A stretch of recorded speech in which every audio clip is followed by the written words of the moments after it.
Hey, this is Irving Gomringer, founder of Perla. Perla represents my journey. Born in Peru, raised in LA. The name itself combines the two places that shape me. My brand is all about blending streetwear with simplicity and luxury, something LA is known for, with high quality garments for those who value style and substance. My vision is to amplify Latino voices in that industry. By rocking with the brand, not only are you making your look stand out, but you're also helping me and all Latinos to be represented and celebrated. So if you're ready to elevate your fit and rep the culture, check out my website at www.per-la.com and on Instagram at LA Brand Perla. Thanks for supporting Perla and being part of the movement. 10% of the profit will be donated to Action Against Hunger. Thank you.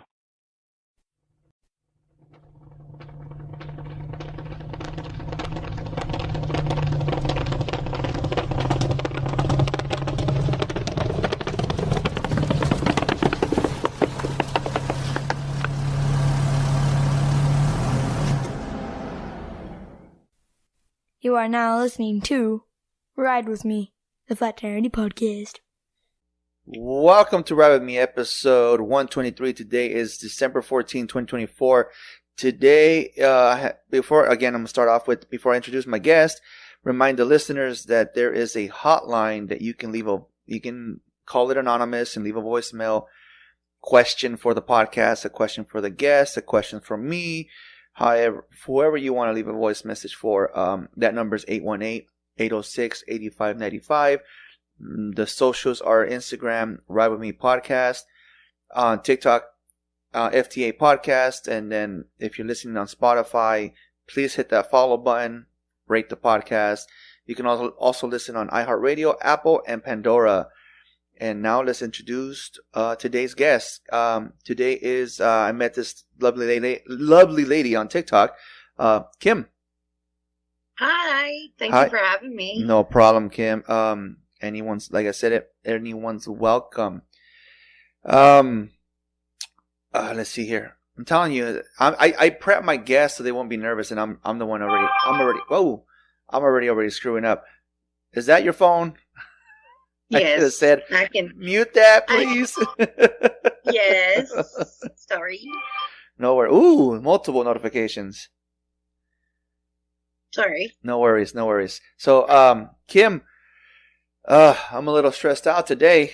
I did a little Christmas shopping, and I'm sending gifts to my nieces and nephew that are in an hour and a half away from here, and my nieces and nephew that are in Illinois. So the beautiful thing about Amazon is that you can just ship it to their house. So Exactly. Yeah, I love Amazon for that feature because we do Secret Santa at work. yeah, And so we draw names on, it's a pretty large team, but we get everybody's address and then we can just have it shipped directly to them from Amazon. It's really nice. yes. So I was like, because my wife said, well, we can buy the gifts, wrap them, and then ship them, but that's going to cost us more. That's going to cost, like my son sends regularly get someone in Texas, he'll send something over there, and like $27 for. I'm like, what the hell? That shouldn't even weigh much, but That's yeah. crazy. Yeah. So I'm like, you know what? I was telling my brother, technically they're already wrapped. They're already in the Amazon bag or the Amazon box, so they're technically already wrapped. So have you done your Christmas shopping? For the most part, I still have a few things to tidy up, primarily with my son and his girlfriend and then my fiance son. That's pretty much it. Just getting a few last little stocking stuffer type things, Yeah, that's good. Yeah, no, I think I'm covered. I think the boys are covered, and then usually my wife does all the nieces and nephews, but I'm like, you know what? I'm on Amazon right now. Let me see. And Amazon still has good deals right now. Like one item was like $37. I only got it for like $25. I'm like, oh, send it. Send it. Yeah, good prices. Yeah. So I did that. I think I'm done. My son's not going to listen to this, but I'll probably get him some. I got him a gift already, but I think a stocking stuff for some B-Bucks. He was asking for B-Bucks. I'm like, all right, I'll give you some B-Bucks.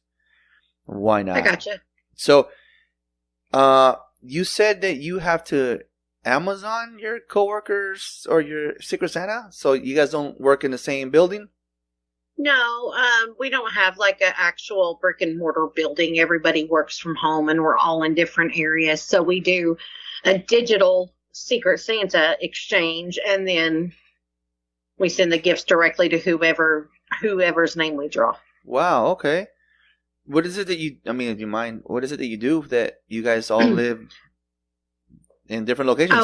I work for a company, without getting into too many specifics, I work for a company where we contract with different retailers globally, really.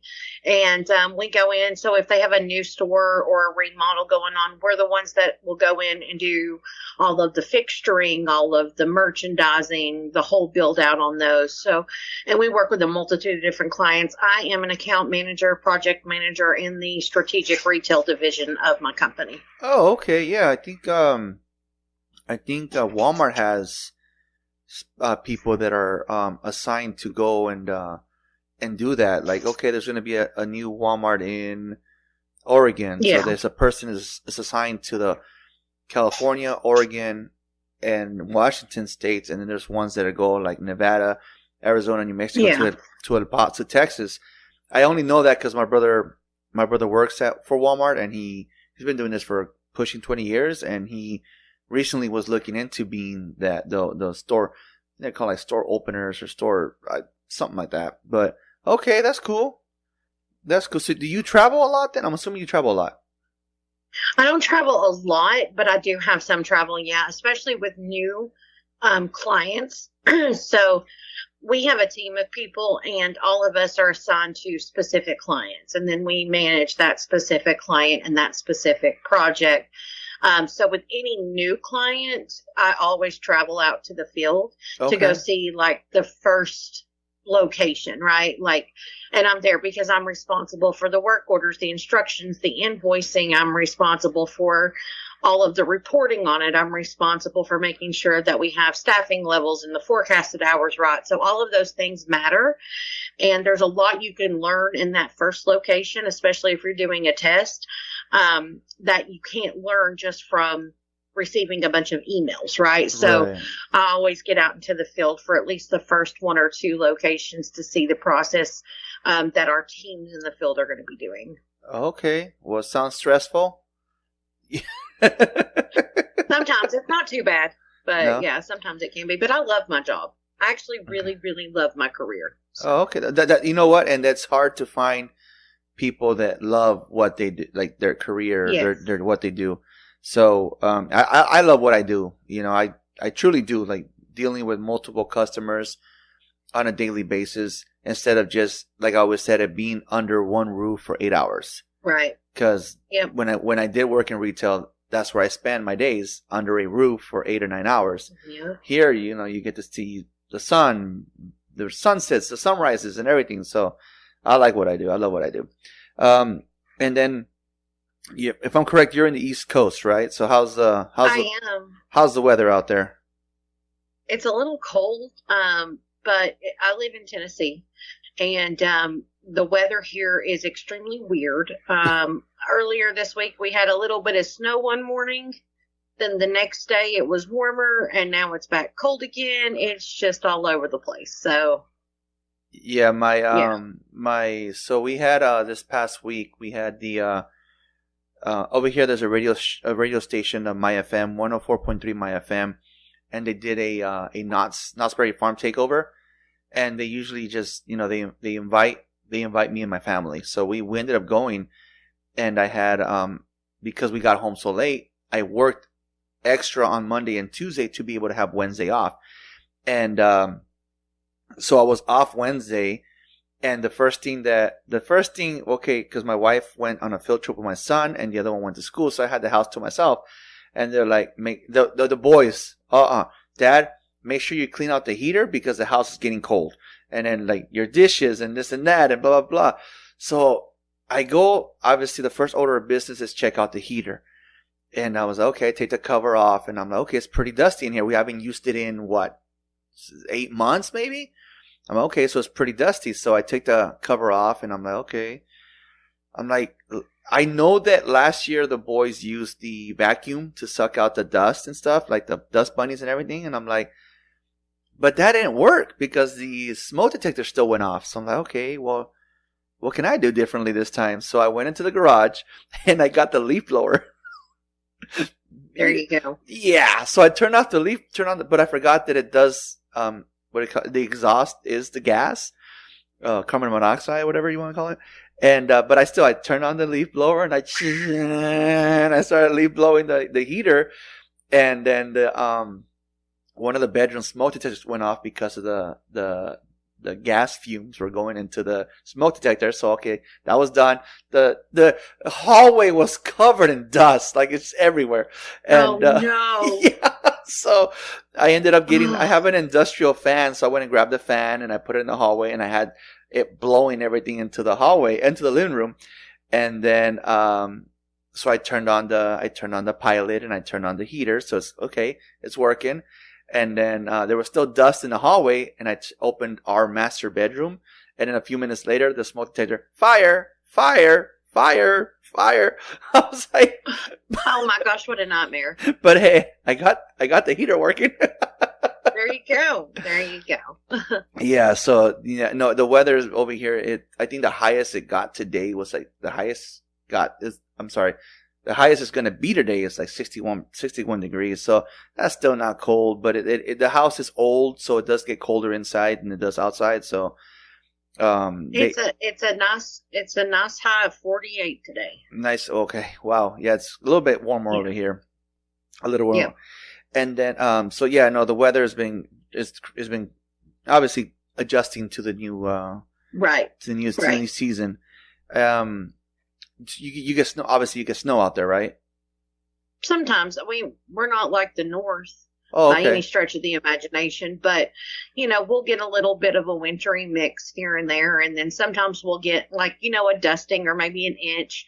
Last year we got like a big, huge snowstorm that came through one time, and it was a snowstorm that impacted us with about a foot of snow and shut us down for about a week. Oh no! But that's the only bad weather we got all winter. It was just the one time. That one. So just that.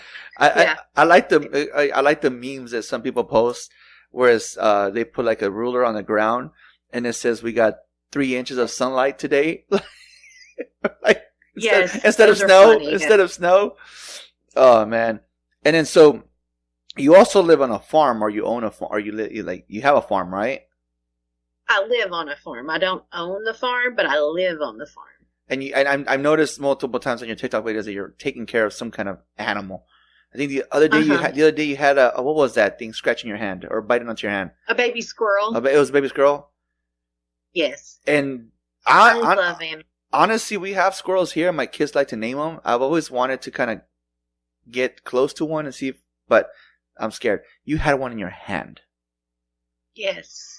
So I do live on a farm, and it's a working farm. There are cows, there are horses, there are pigs, there are chickens, there's all kinds of animals around here. Yeah, and I personally have 2 cats and a dog. And I was taking my dog out. My dog is named Pepper, and she is 13 years old. Oh. And I could probably take her out without a leash, but I try to keep her on a leash now because she is older and I can have better control over where she goes. Right. So I took her outside to go for a walk like we normally do. And on the edge of my carport was this tiny little baby squirrel. And my dog immediately sniffed it, ran over to it, started licking it. And I'm like, no, squirrels are friends, not food. So I picked the baby squirrel up. And I immediately moved it to the tree base because most wildlife rescues you learn that if you find a baby squirrel, you need to put it at the nearest tree base, because if it fell out of the nest or anything like that, the mama generally will come back and get it. And its best chance of survival is with its mom. Of course. So I put it at the tree base and I waited and waited and waited. I waited about 6 total hours. Wow. With it at the tree base for the mama to come get it. Right. But as the day went on, the wind was picking up and temperatures were dropping really rapidly.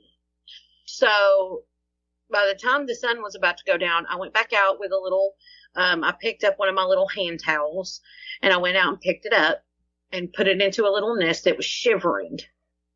And it was a baby. The eyes weren't even open yet. Like, the eyes were not even open. Yeah.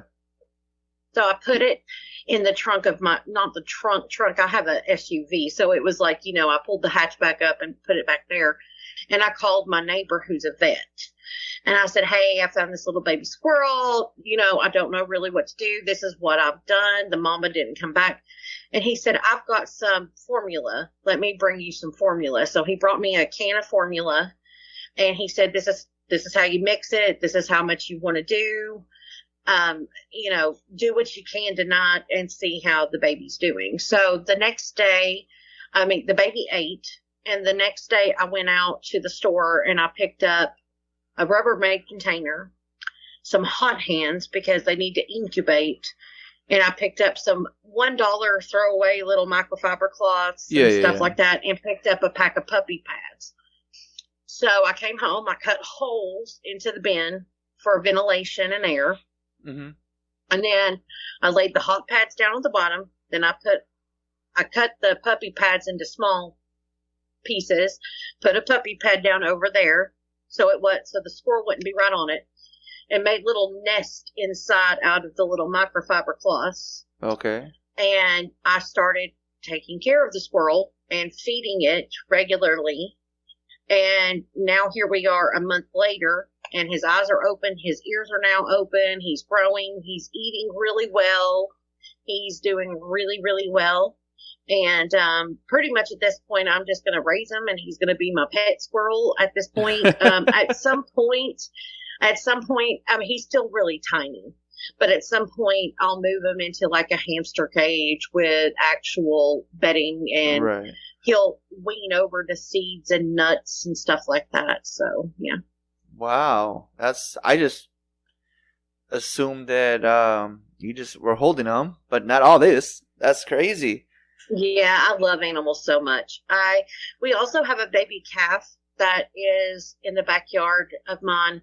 The mama abandoned it. The mama kind of snubbed it for some reason. We're not sure why. We don't always know, but her name is Millie Moon. She lives back there and is bottle fed and given feed and nourished that way because the mom rejected her too. I'm assuming you see that a lot. Sometimes, not a lot, no, not a ton, but sometimes, yeah. I remember, what was it? I think we found. I used to work at this winery a long time ago, and we were moving. It was like spring cleaning type thing, and we were moving some pallets in the back, and there was a bunch of like little jackrabbits, those little cottontail ones, I guess. Yeah. And there were babies in the pallet, and there was the home, I guess, and we had to move them before they got squashed with the forklift. So I ended up grabbing them, putting them in like same thing, a little blanket, put them in a box and everything, and we called the vet, and we called the what do you call it, the animal shelter.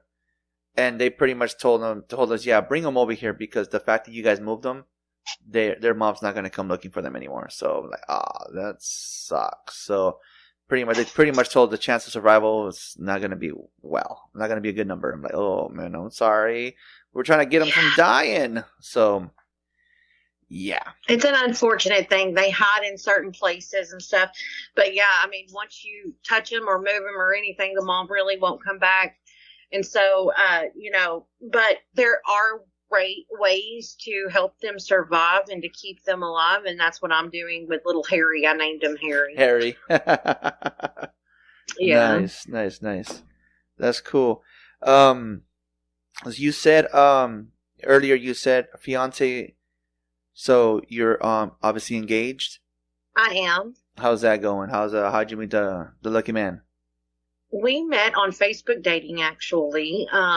It was interesting because we matched on Facebook dating, and we met. We had a really great first date. We talked for a little bit, and was still kind of getting to know each other. And then he kind of got a little scared because we had such a strong connection. Yeah. It was a very unique one. And he got a little scared, so he pulled away. And I respected that because we weren't serious or anything. Right. But we remained kind of friends, you know. We didn't like delete each other's social media or phone numbers or anything like that. It wasn't anything negative. And a couple of months go by, and I messaged him one day and just said, hey, how have you been? Blah, blah, blah. He was dating somebody. And so I was like, well, that's cool. You know, I'm happy for you. I hope things work out. But if you're ever single again, hit me up because I really had a great time with you.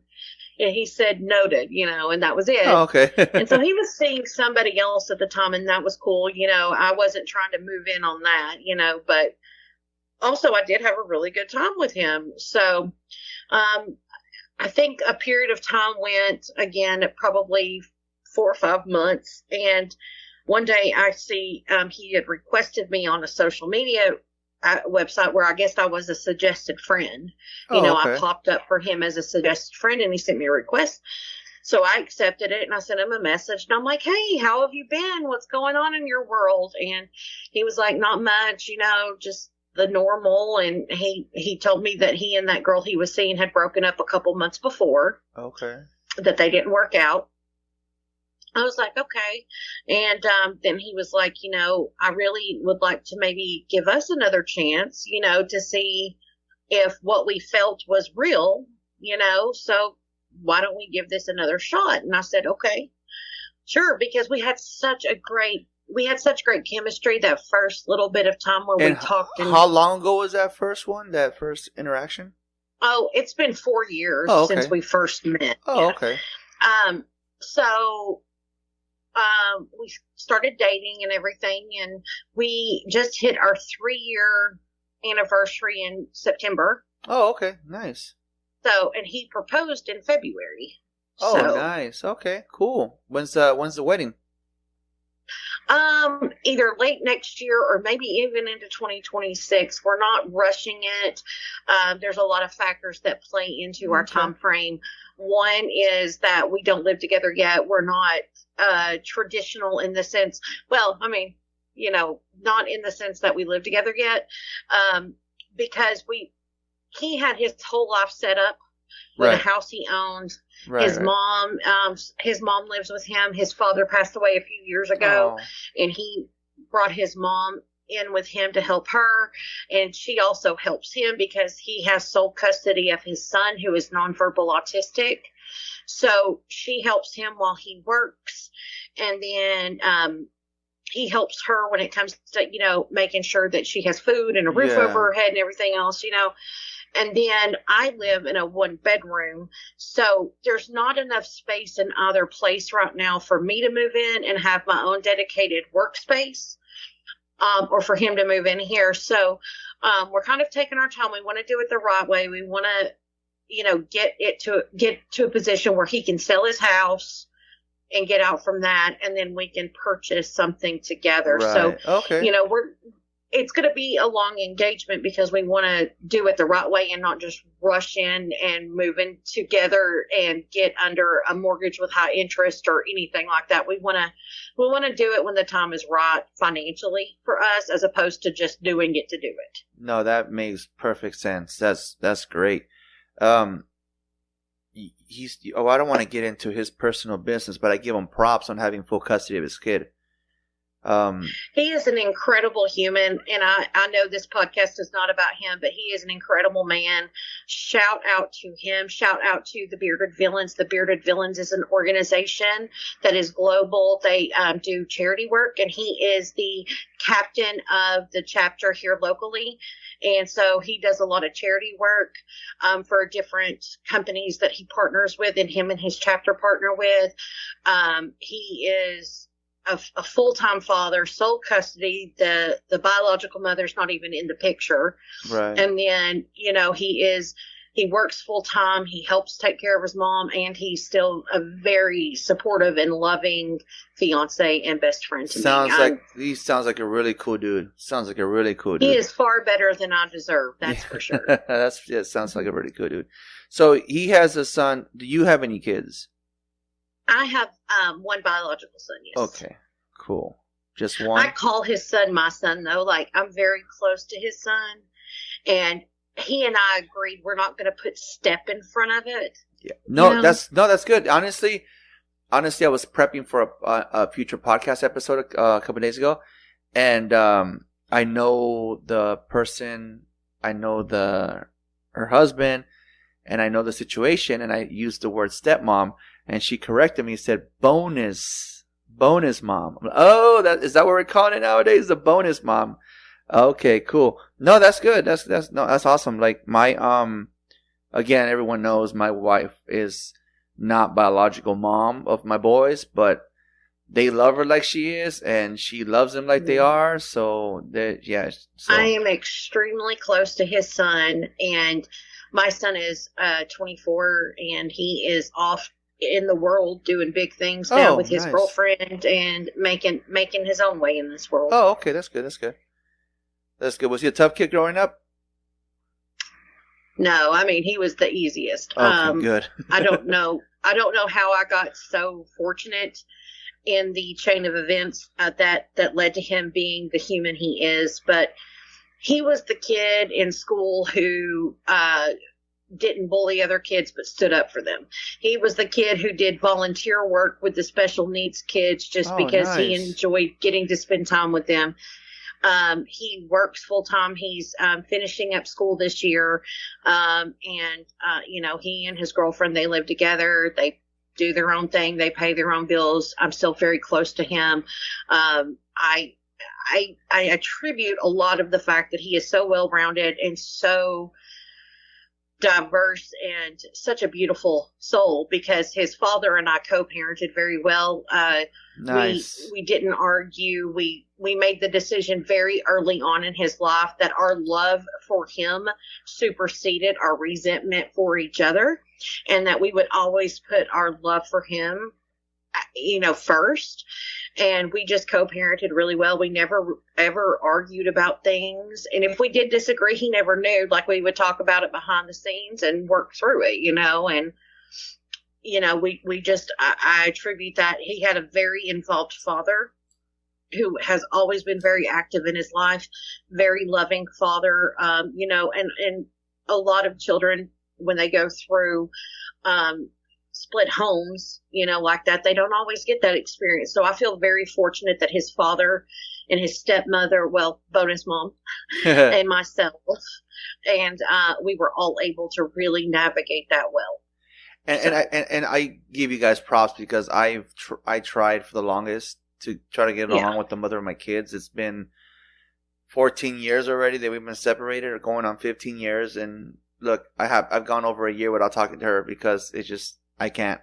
And, the kids see that, like the whole bad mouthing each other and stuff like that, and especially in front of the kids. So, the kids, like I've said the story before, but one day my son, he had to have been like maybe 9 years old, 7 or 9. And he's like, "Dad, you're not an asshole." And I'm like, "The fuck? What do you mean I'm not an asshole?" He's like, "Well," I'm like, "What's your definition of an asshole?" He's like, "Well, somebody who's bad." I think this is around the time that I had just gotten full custody of them.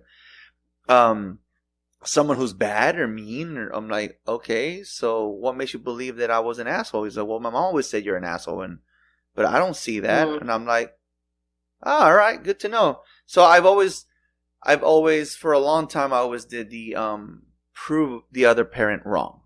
So right, that job is exhausting. I think that we just got to a point where, his father and I, we weren't together after. I mean, we stopped being together when he was 4, almost 5, and we just, like I said, we just made the decision that we were always going to put him first, and it was hard at times. I mean, I'm not going to sit here and tell you it was picture perfect. There were times I'm sure he was very frustrated with me, and vice versa. You're right. There were times I'm sure his bonus mom was frustrated with me, and vice versa. Yeah. I mean, we're all human. But I think that the fact that we always chose him instead of choosing our anger, choosing our resentment really helped.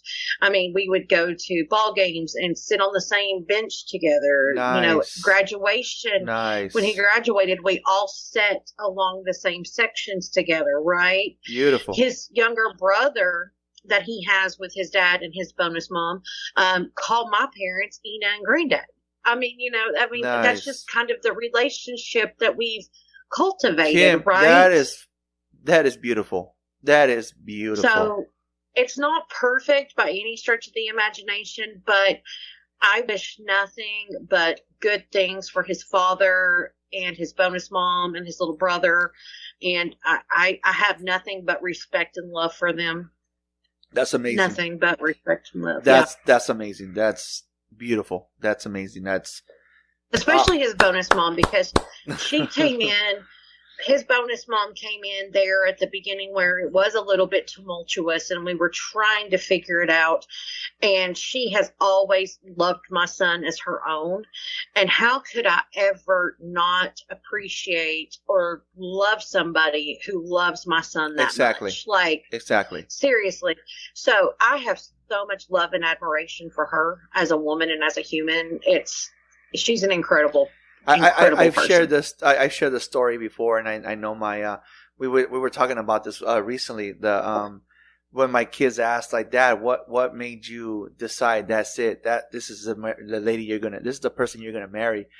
And I'm like, we had a horrible fight at Grandma's house. Well, bonus grandma, and we had a horrible fight. And I told Mom, you're staying here, and we're going home because we didn't live out here. Her parents lived out here, so we came to visit. I'm leaving her here. She's staying here. Let's go. All three of the children were like, nope, we're staying here with Mom. I was like, oh, fuck. Like, not fuck in a bad way, but like, I was like, damn, these kids are siding with her over me. Yep. Like, I'm there, let's go. And no, so I'm very cautious of who I was very cautious of who I brought around my kids. So, right. She came around as a friend, so she was around. She saw the kids and stuff like that. But then when we started dating, I mean, obviously, she already knows my kids and everything. But the fact that, like, even like the kids are like, they'll give her a hard time or whatever. The boys are like now 15 and 17, and they'll give her a hard time. And they're like, well, I don't even know, like they'll be like kind of like, oh, I don't even know why you're here, Mom, or whatever, blah, blah. And I'm like, right. whoa, bro. And let me remind you, you chose her. It's like, what do you mean? And that's how the conversation came up. And I'm like, you also went to your biological mother and asked her, can I call bonus mom, Mom? And so don't give her shit now for saying we don't even know who picked you, who picked who, what. Shut up, dude. You picked her. And that's what we're married. So yeah. But there you go. That's a beautiful relationship. Honestly, I'm 100% jealous. That's awesome. I've always wanted that, and I couldn't get it. I finally gave up. It is what it is. It is what it is. Let's go here, Kim. Siblings? You have siblings of your own? I do. I have two sisters. Only sisters? Only sisters. I have an older sister and a younger sister. Oh, okay. Middle child syndrome here? No, I'm playing. Very much so. It's a real thing, Okay, it's well, real. I was messing around, but I guess we'll get into that. Siblings, how close were you with your siblings? I mean... I was very close with my siblings growing up. I mean, my older sister is a little under 3 years older than me. She's about 2 years, 9 months older. Yeah. My younger sister is closer to 5 years younger than me, but she's not quite 5 years younger than me. But growing up, I mean, we played together. My older sister and I did have some similar friends in common in high school because we were in high school at the same time for a little bit. But, as we've gotten older, of course, our lives have kind of taken us in different directions. Not that we still talk. We're close. Right. But, my older sister's living in a different state. My younger sister is always busy. And so we still talk. We still are close. And I know if I needed anything, I could call either one of them up and they would be there, and vice versa if they needed me. So. That's amazing. That's awesome. Yeah, I wish I could say the same. I have Yeah. my mom had 12 of us, and out of the 12 of us, I think I only talked to 1, 2, 3, maybe 4 of them. So Yeah. again, jealous.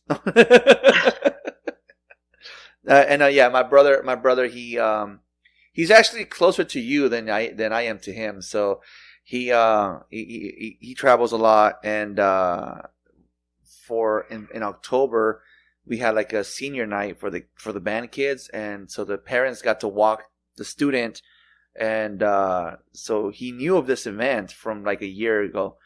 He was in Indiana, and he drove all the way to California to be there to take photos for that day. So yeah, like you said, I love that. If I need him, he's here. He's here. Yep. I was talking to him earlier before I got on this podcast, and I'm like, dude, I'm looking on our phone, dude. Your phone's only at 5%. He still accepted my phone call. In the middle of the phone call, his phone died. Oh, so yeah, no, I have my sister who lives in Illinois, and spoke to her, yesterday, and Amazon some gifts to the kids, and then spoke to my brother also that same day. And the ones that are down the street, I hardly hear from. But again, it is what it is. I love my sisters very much. I think we're all three very different people. And I think also, life, where we've been pulled in different directions, and we all kind of stayed busy in our own elements that, we don't get to talk or spend time together as much as maybe we would like. But also at the same time, I love my sisters. They're incredible people, and I'm very proud to call them my sisters for sure. That's awesome. That's amazing. Yeah. I mean, sometimes the reason why siblings don't get along, based on my personal beliefs and what I physically have witnessed, is the fact that sometimes parents don't teach their children to kind of respect each other. If there's no respect in the home, there's no respect for one another. Obviously, it sounds like your siblings respected one another, so that leads I have incredible parents. That leads to how was your relationship with your parents? My parents are incredible humans. They are kind and generous and honest and authentic and God-fearing Christian, but not in the shove it down your throat kind of way, but in the loving way. Right. They are, my mom is genuinely one of the kindest people you'd ever meet. My dad has a little bit more of a temperament, but my dad is also really kind and caring and loving. I cannot remember a time in my house growing up where, I don't know, it's just everything I remember outside of things that happened outside of the home, right, or whatever. I have so many good memories of family growing up, just that warmth, that cozy, wrap you in a blanket, loving home life. Right. And my parents haven't always been happy with me or my decisions. They haven't always been pleased with things that I've done growing up and in my life, but they never cease to give me that warm, wrap you in a blanket, cozy, safe feeling. So 3 reasons why I'm jealous. You're just bragging now. That's all you're doing. You're just bragging. I'm out of here. My parents would literally probably walk on fire for my sisters, myself, or my son. That's amazing. Heartbeat. That's amazing. Yeah. My parents have done a lot for me. I probably get pushed in the fire, but yeah, that's amazing. My parents have done a lot for our family. My parents are just absolutely amazing, incredible people. That's great. That's awesome. Seriously, that's awesome. You're talking to somebody who wished she had what you're talking about right now. So yeah. That's amazing. I know a lot of people would give anything to have the family that I've been Blessed. And I feel so often I take advantage of, right? Because you don't think about it. Like when you're in it, you don't think about it as much. But when you talk to someone else who doesn't have it, you realize, man, I take advantage of this. I don't appreciate this as much as I should. And that's the thing. Like I that's the one thing, if we talk about weaknesses, my weakness is I need to work on appreciating what I have more, for sure. Yeah. No, that's amazing. So. That's amazing with your parents. So, let me see this when you said earlier about they don't agree with the decisions or stuff that you said and have done in the past, whatever. And I'm again based on what you've told me in the past, or to prep for this podcast episode. Is that because of maybe you're bipolar? I am bipolar. Yes. So is that like decisions you made while? Is that why they're? I went a very long time unmedicated and undiagnosed.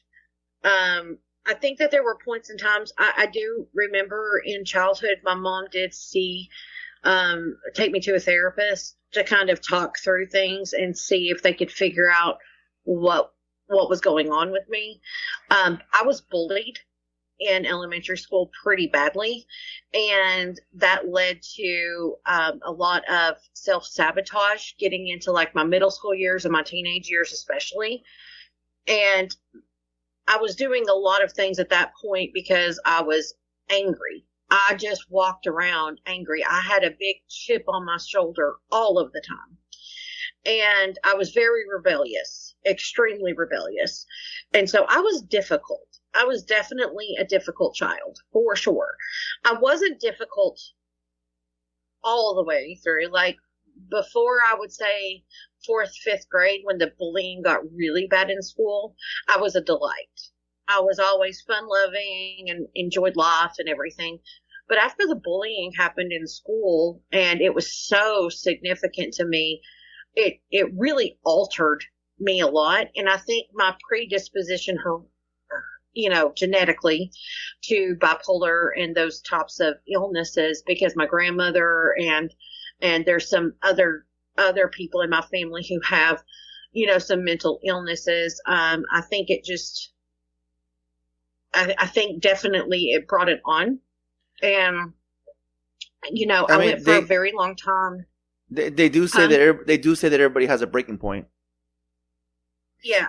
I do think mine happened in my childhood, but I do think there's been a couple of distinct additional breaking points throughout my life, where maybe I would get it under control for a little while and then something would happen and I would snap, or whatever the case may be, right? So. And then do you think the bipolar, is it like based on like maybe like triggers that pop it up?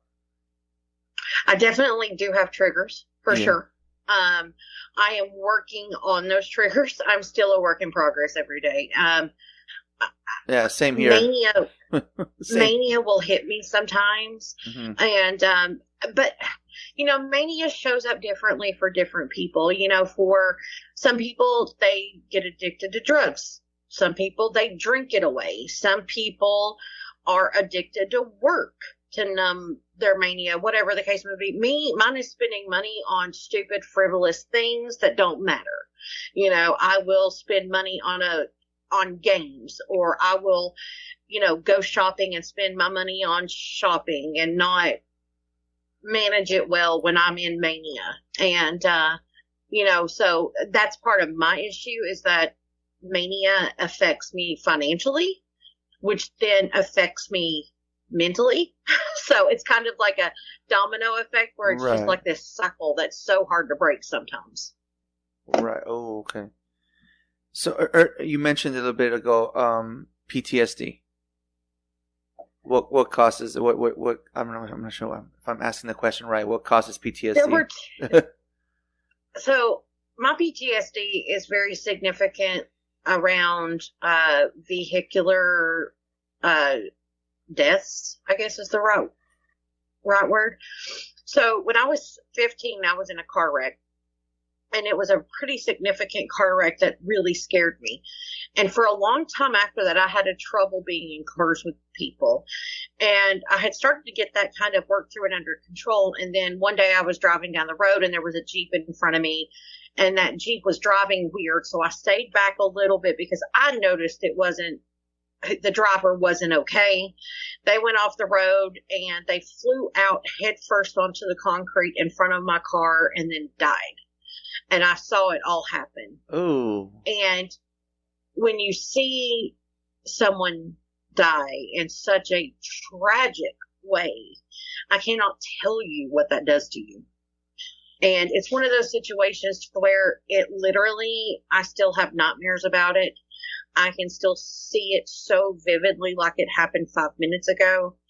And there are things that can be triggered from that. And that sounds strange, but there really are. So as an example, when the news came out back 10 years ago about Ebola outbreaking in Africa, when we had that Ebola outbreak, I saw a picture on the news of a little boy who had it, and he had lesions on his head from it. Oh. The lesions on his head triggered me back to seeing the head splattered on the ground, and I went into immediate PTSD triggered by Ebola. I could not talk about it. Wow. I couldn't hear about it. I couldn't listen to the radio. It put me in such a state of anxiety that anything regarding, I even had to deactivate Facebook for a period of time because of Ebola. Hey, because it triggered me so bad. Kim, honestly, there's celebrities that turn off their social medias to help them with their mental health. Like, so, I mean, you did the same exact thing. But, and I get triggered by little things. Over, I would say, the past couple of years, I've been triggered by driving. I used to be the person who always wanted to drive and be in control because I was so afraid of riding with someone else and not being in control. But now it's turned into I hate driving. It's almost flipped completely. I hate driving. I do it because I have to, right? But right. Also at the end of the day, I absolutely can't stand it. I don't like driving. So, but PTSD for me is something that I manage. I have to manage it. And then my bipolar is something that I am medicated for, but there are constant breakthroughs that I have to work through. I'm going to ask this one because obviously you're engaged. And my wife tolerates my tantrums. She tolerates my triggers. She was told a long time ago that she needs to have patience. How is your fiance's patience? My fiance is, he's very patient with me. I don't really have, outbursts. Like, I'm not temperamental. I don't get angry. I don't go off on people. Anger isn't a part of mine. Oh, okay. Nice. So I don't have things like that.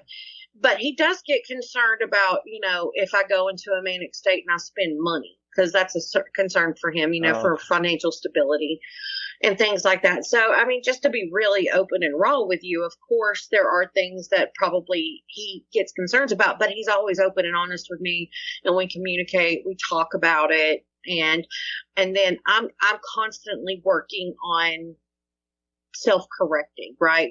Like I see an issue, I see I made a mistake.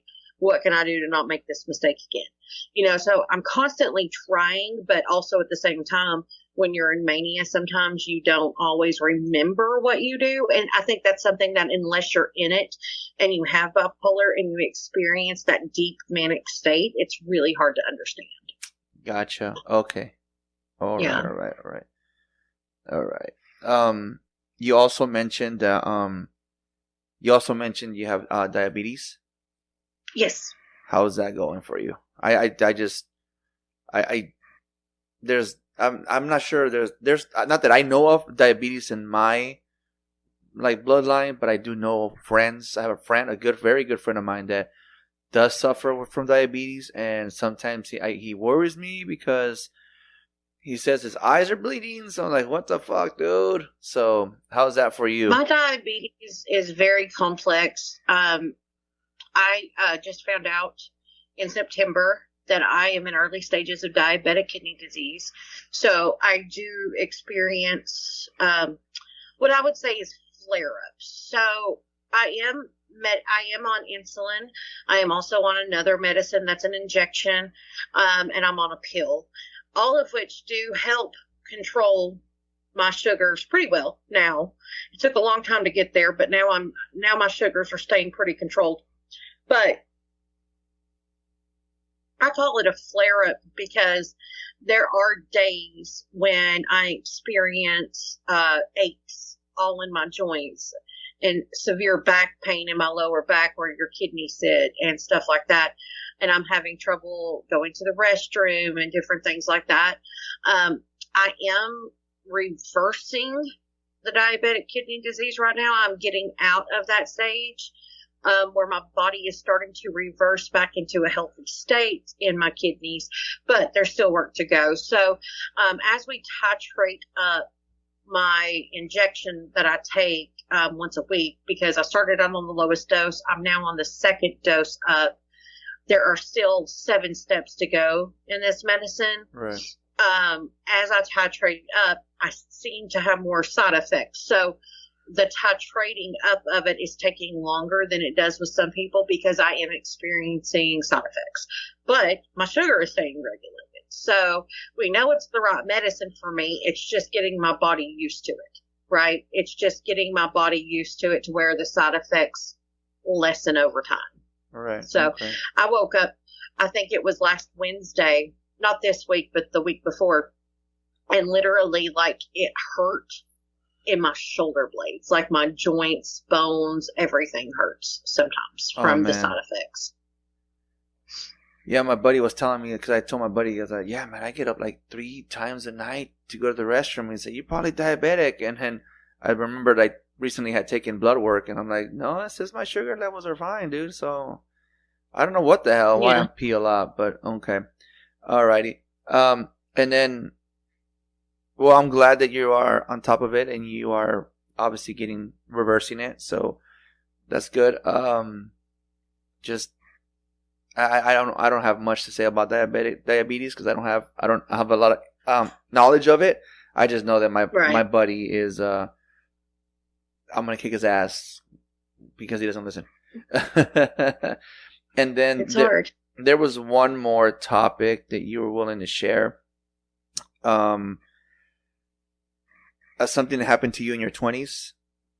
Yes. Which is also another case of PTSD, I'm assuming? Yeah. I mean, I would say yes.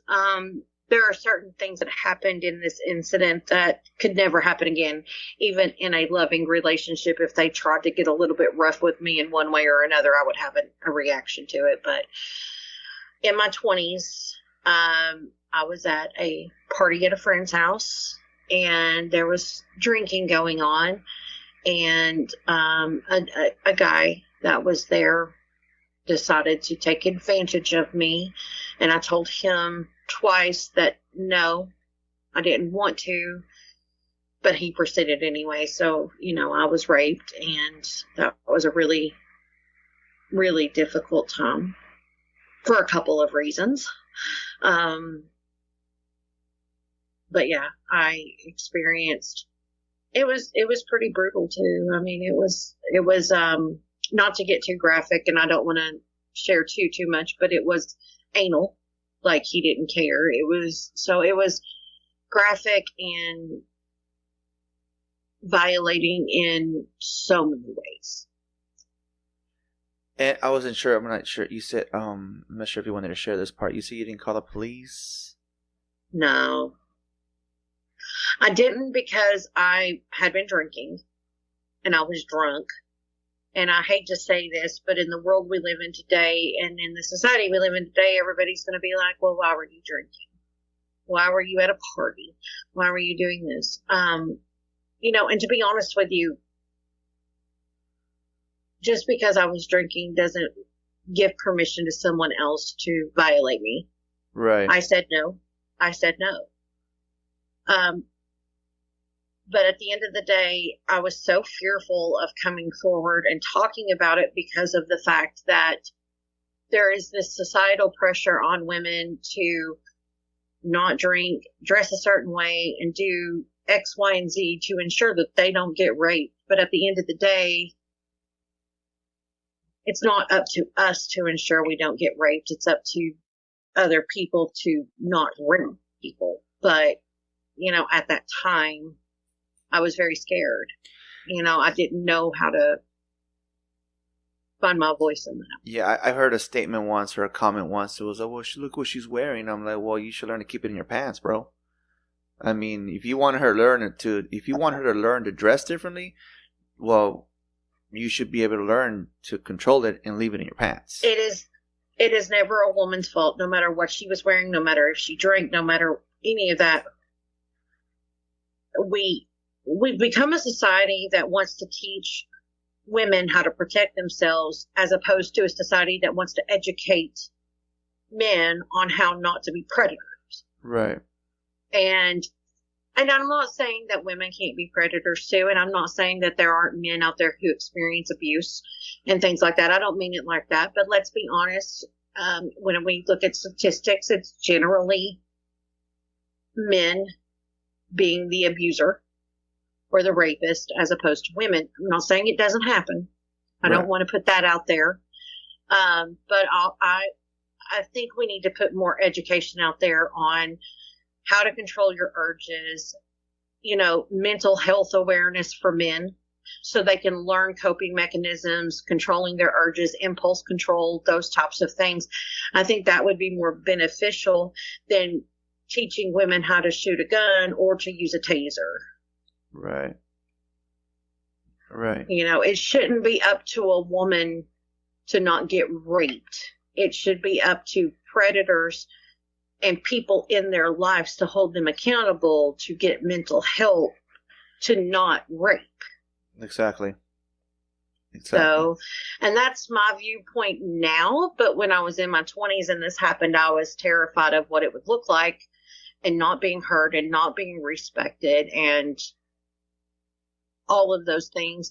And I think part of that stems from growing up too, because as wonderful as my family is, there was a lot of times when things were happening to me. And I think a lot of times, people wanted to just not talk about it. They didn't want to hear about it. And I felt so shut down so many times from being able to really say, this is what happened. This is what's bothering me, that it came out in explosive ways. And then it came out in manic ways. Whereas if I think had there been an environment cultivated where it wasn't hush, hush, I don't want to hear about this. I don't want to hear about it. I don't want to talk about it. I don't want to do this, blah, blah, blah, blah, blah. I think that would have been beneficial too. So I really tried with my son to not ever shut him down regardless. I wanted to make sure that he always felt safe talking to me regardless of what it was, and that he knew my ears were open and I was listening, because if it was important to him, I needed to hear it. Right. Because my parents are wonderful people, but there have been a lot of times in my life where I wanted to talk to my parents about things, and my mom would say, Kimberly, let's not talk about that. I can't talk about it. And it's like, well, you can't talk about it, but I need to talk about it. Yeah. So I wanted to always make sure that my son knew that if he needed to be heard, I was always going to listen. And so, and I don't mean that as a dig towards my mom. I love my mom. She is a beautiful human, beautiful soul. But I mean, I can imagine for her at some points, it was hard to hear certain things going on with your daughter. It probably upset her and made her sad and made her angry. And maybe that's why she didn't want to talk about it. But also at the same time, there were times when I felt really kind of left alone to my own devices to figure it out, and I didn't know how to figure it out. Yeah, no, that's one thing that like, again, as a kid, when you're going through certain things as a kid, you don't want to do it as an adult to your kids. So it's funny that my sister and I were talking about this recently, that my kids went to Universal Studios on a school day, and I am against them missing school, even though their grades are great. I'm against them missing school because as a kid, I missed a lot of school. I didn't finish high school because they didn't send me to school. I wasn't sent to school. And my sister was telling me the same thing. I send my kids even if they're sick. Let the school send them back. And I'm like, damn, I do the same exact thing. And why? Because she herself missed a lot of school. So it's like I said, you are there to listen to your kids because you thought your mom wasn't there very much to listen to you. My mom was always there growing up, but my parents did sacrifice a lot to work a lot to make sure that we always had everything we needed. So I do feel like I do know of many times that I would want to talk about something, and I remember very vividly it being, I can't talk about this right now. Right. Okay. And it always put me into a shutdown mode. And I think that's why I retreat so easily from people. I can retreat with the quickness from people. Right. Because I think it's just the way that I don't want to say been conditioned, but I think it's easier for me to shut down and not open up. Right. Than it is for me to come forward and say, this is bothering me, because no one's ever really taken the time to sit and just genuinely listen to me. It's okay. What do you need right now? Okay. How can we fix it? Okay. Done. It's never been about, so what's the underlying cause? What's causing it? What's the real issue? And to be honest with you, the real issue is that I've probably grown up my entire life being bullied, never feeling good enough, always feeling like I have to buy my friendships or do things for people that go above and beyond what normal people would do for friends, because I'm so afraid of losing those friendships. And then I'll lose them anyway because I lose myself in the process. And this has happened to me quite a few times. I mean, I can remember I had a best friend that I was really close with. I was the godmother of her child. She meant a lot to me. And I missed going dress shopping for my little sister's wedding to help her with her kids, because for some reason, it's like that unconditional, I knew my sister was always going to be there, but I was terrified to lose my best friend if I didn't show up for her. And this has been a cycle for me, right? And I think a lot of it goes back to the bullying, and it goes back to all of those things that I felt went so unresolved in me for so long. And I'm assuming this is the reason why you work a lot on your mental health. Because you have the bipolar, the PTSD, the rape, your diabetes, pretty much everything's just kicking you down, and you're just working your way back up. Like what they say is like once you dust yourself off and you get back up. So my friend Adam, I'm gonna have to send him this podcast, because my friend Adam has always told me that I am the exception to every rule. That he's known me for a very long time. We've known each other for years and years and years, and he's always said, Kim, you are the exception to every single rule. Life will kick you and kick you and kick you, but you know what? You get up and you go. He said, I've seen you tackle things in your life that other people would be on drugs or an alcoholic over, but you just get up and go. I do believe that there is something very resilient and strong in me, but I also believe that there are so many things still very weak about me that I'm still constantly working on. Right. So you told me you see a therapist like on a weekly basis, right? I do. How's that going? It's getting better. It takes me a minute to really open up to people, even a therapist. It takes me a minute. But we're working through a lot of the stages right now of the mania and the spending. We're trying to get to the root cause of that and working on that part of me right now. I feel like so much of me has healed already from the rape and from the bullying. I feel like I've come through that part of it now. Okay. But I'm still experiencing this keeping up with the Joneses mentality where I want to buy. So I look a certain way or feel a certain way, even though it's not the right choice for me. And trust me, I mean, I have a great career. I make good money. My bills are paid. It's not like I'm throwing it all away and not taking care of what I got to take care of. It's just that I could have, you know, I got to have more restraint and save more, right? It's more about that give and take. And so, yeah, I'm working on that part right now.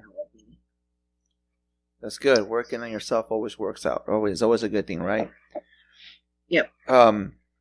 So then, you know, obviously also what you're learning again, based on what you've shared with me, is that you've learning also to learn to appreciate family. Do you feel you don't appreciate your family much? I appreciate my family. I do. You just don't show it. But I also feel, it's not that I don't show it. I feel like my older sister was always so smart, could always handle everything life threw at her, never really got in trouble, straight-laced, really good, very easy. My younger sister is extraordinarily career-driven. She's a part of the Chamber of Commerce. She's involved in all of these amazing activities, and she does really well for herself. And I feel like I'm the child that was rebellious and failed over and over and over and over again. And I feel like I'm the one that has always been the issue. I'm the issue child. I'm the trouble child. And I feel like there's this scarlet letter constantly painted on me for it. And it's like I get around my family as a whole and I shut down and I quit talking now. I used to be very open and talk more and laugh more and stuff, but now I've become very reserved and I don't share with them things because I feel like I don't feel like I've always been understood. And so I do put on a mask a lot with my family. Except maybe my mom. My mom probably sees me without my mask far more often. I consider my mom one of my best friends, and she sees me at my rawest sometimes. But my sisters really don't, and neither does anyone else in my family. But I do feel like there are things that I need to work on within myself still, and I feel like as much as I love and appreciate my family, I feel like they maybe don't see that or feel it because of the fact that I'm constantly continuing to work on myself and get past these things. And then I also hear stories like yours, you know, where you didn't have the same family that I did or other people. And it's like, you know, I do appreciate the fact that I had such a healthy home. Was it perfect? No. There's a lot of things that I wish I could have been more open about. And there's a lot of things I wish I would have gotten taken care of much earlier in my life with, you know, seeing a therapist and getting the mental help I needed. There's a lot of things that I regret through my life that I've done. But I also really, you know, I feel like I can't always be myself with my family. And sometimes that's hard too, because when you have to shut down a whole part of who you are, you know, sometimes that just eats away at you. Yeah. And I love my family, and I don't want to talk bad about them at all, because they are amazing, and the number of times I have financially gotten myself into trouble and my parents have bailed me out, and the number of times I've been down in the dumps, rock bottom, and my parents have came to my aid speaks volumes, because they're always going to be there for me and they love me. But also at the same time, there's been a lot that's happened to me in my life. Aside from the rape, even, like, I could go into more detail about other things that have happened, but that would take us hours. That I just feel like I never got the proper treatment for, I never got the proper care, and I was shut down a lot. And I'm sorry, I didn't mean to cry, but this part of it is still the work in progress for me. Like, this is the part that hasn't healed yet. I just feel bad because you're not here and I can't give you a hug. That's the part that this is the part of me that is not healed yet. I feel like Will Ferrell right now. Like, what do I do with my hands? So this is the part that isn't healed yet. Yeah, for sure. Yeah. Well, I don't want to make you cry anymore. So okay. We're probably gonna call it. One last thing. You did say that you want to appreciate for what you have. You want to learn to appreciate for what you have, or again, this is one of the notes. I want to do a better job of taking care of me, so my family can see that I do appreciate them just for who they are, as opposed to who they are when they come to help me. Okay. Like, I don't want them to think that our relationship is this toxic give and take relationship. I really want to get to a place where everything has been worked on with me and I'm in a much better place, and they can see my appreciation and love for them in a different way. Of course. Well, like I said, I mean, we hit every bullet point. Sorry, I made you cry. One of the last ones. Oh, you did not make me cry. I'm a true Taurus. I get emotional. I'm a Taurus too. I get emotional too. Yeah. So I always ask my guests who have children. Yours is obviously not a child. He's an adult. So if he were to listen to this episode when it airs, what message do you have for him? What advice, what message, anything you want to tell him?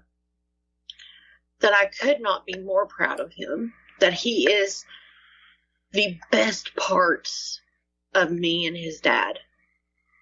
He is so caring.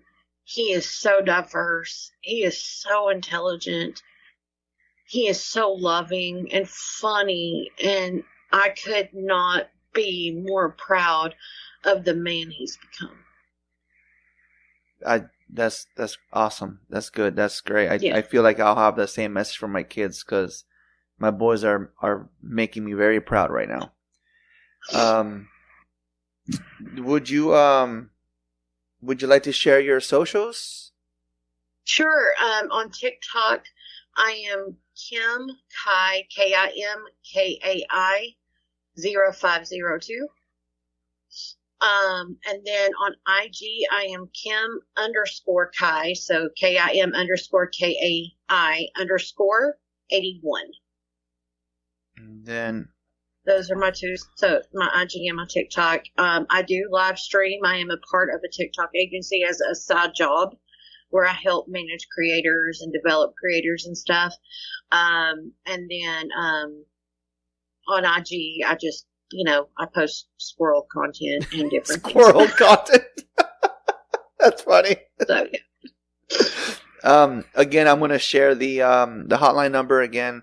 I'm going to repeat myself. Leave a question for any of my guests. I can follow up. I will play your question on the podcast. And again, you can call it anonymous. I think it's *67 and then the number, and I won't get your number.